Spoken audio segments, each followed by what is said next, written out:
करगिल में मौजूद हूं।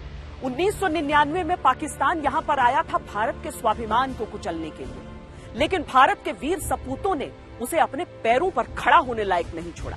जहां पर इस समय मैं मौजूद हूं, वहां पर एक ओर टाइगर हिल है, 0.4875 है, तो दूसरी ओर तोलोलिंग है, 0.5140 है। यानी हर तरफ से पराक्रम की एक से बढ़कर एक गाथाएं हमारे सामने हैं। आज करगिल युद्ध की वो कहानी सुनाते हुए मैं आपको करगिल युद्ध के उन 2 टर्निंग पॉइंट्स यानी बैटल ऑफ तोलोलिंग और बैटल ऑफ टाइगर हिल की भी पूरी कहानी सुनाऊं।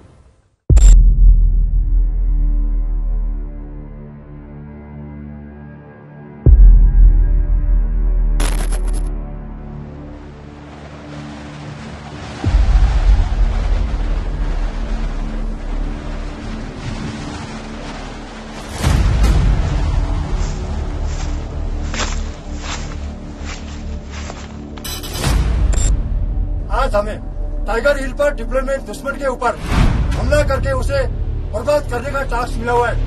क्या आप उस टास्क को पूरा करेंगे तो ये एक ऐसे युद्ध की कहानी है जहां हर बात दुश्मन के पक्ष में थी, लेकिन परिणाम उसके पक्ष में नहीं रहा। सूत्रों से पता चला है कि दुश्मन टाइगर हिल पर डिफेंस लिया हुआ है। हमारा इरादा 4 जुलाई 0600 आज तक टाइगर हिल पर क्रीप चौक बसल करके दुश्मन को बर्बाद कर रहे हैं। हमारी जमीन में कैसे आए तो उन्हें हमें अपने से जो है सीमा से बाहर निकालना है, खदेड़ना था। ऊपर बैठे दुश्मन को नफरी का काफी फायदा था। इसके बावजूद हमारे जवानों ने वो कर दिखाया जो नामुमकिन। वो ऐसा युद्ध था जिसने पाकिस्तान को सर उठाने लायक नहीं छोड़ा। वो ऐसा युद्ध था जिसने भारत के पराक्रम का परचम बुलंद किया।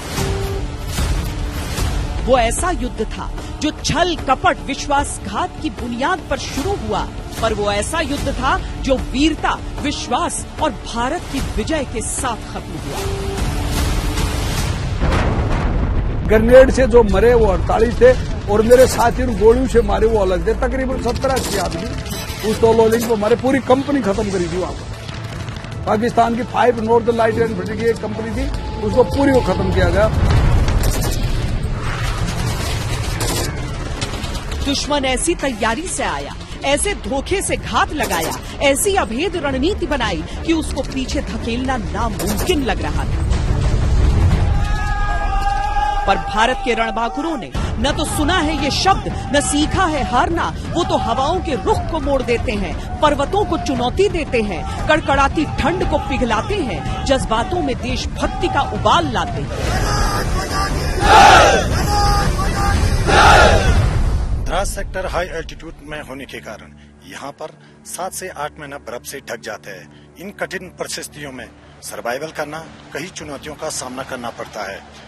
यहाँ हर दिन गुजारना इस कड़क सर्दी में एक चैलेंजिंग है, जहाँ पर हमारे तैनात जवान अपनी सूझबूझ और रणनीति के अनुसार हमेशा दुश्मन के ऊपर भारी पड़े।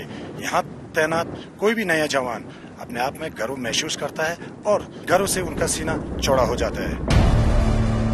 ये युद्ध भूमि के टुकड़े के लिए नहीं था, ये भारत माता के आंचल के सम्मान की जंग थी, ये हिंदुस्तान के अभिमान की जंग थी, ये हमारे अधिकार की जंग थी, ये पाकिस्तान को उसका हद बताने की जंग थी, ये सरहद पर स्वाभिमान की जंग थी। पाकिस्तानी सैनिक जो सोच भी नहीं सकते थे कि किस खड़ी चढ़ाई से हम चढ़ के उनको अटैक करेंगे, वो आश्चर्यचकित रह गए थे।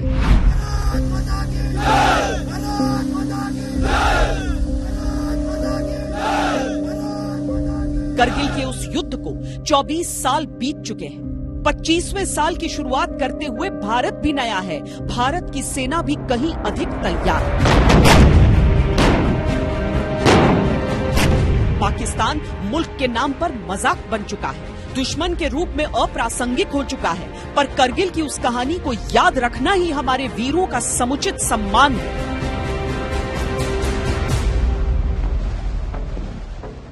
पहले इस समूचे क्षेत्र की जटिलता को समझिए, फिर पाकिस्तान की कुटिलता को समझिए और जानिए कि भारत की यह जीत इतनी बड़ी क्यों है। कारगिल के पहाड़ी क्षेत्र में स्थानीय चारवाओं ने कई हथियारबंद लोगों को देखा, उनकी सूचना जहां के अधिकारियों को दी, लेकिन पाकिस्तान का दावा था कि ये लड़ने वाले कश्मीरी उग्रवादी हैं, लेकिन उनसे बरामद हुआ दस्तावेज, हथियार व साजो सामान से उपकरणों ने यह बताया कि यह लड़ने वाले केवल घुसपैठिए नहीं बल्कि पाकिस्तान की सेना भी इनके साथ शामिल है। उस दौर में ये रवायत थी कि भीषण ठंड के मौसम में भारत और पाकिस्तान दोनों ही देशों की सेनाएं ऊंचे पोस्ट को खाली छोड़कर नीचे आ जाती थी, फिर मौसम बदलने पर वो वापस जाते। ये दोनों देशों के बीच एक अनकहा समझौता था, लेकिन 1999 में कुछ अलग हुआ। पाकिस्तान की सेना चोटियों से नीचे नहीं गई थी। उसने भारत के भरोसे का फायदा उठाया और रच दिया एक खौफनाक षड्यंत्र।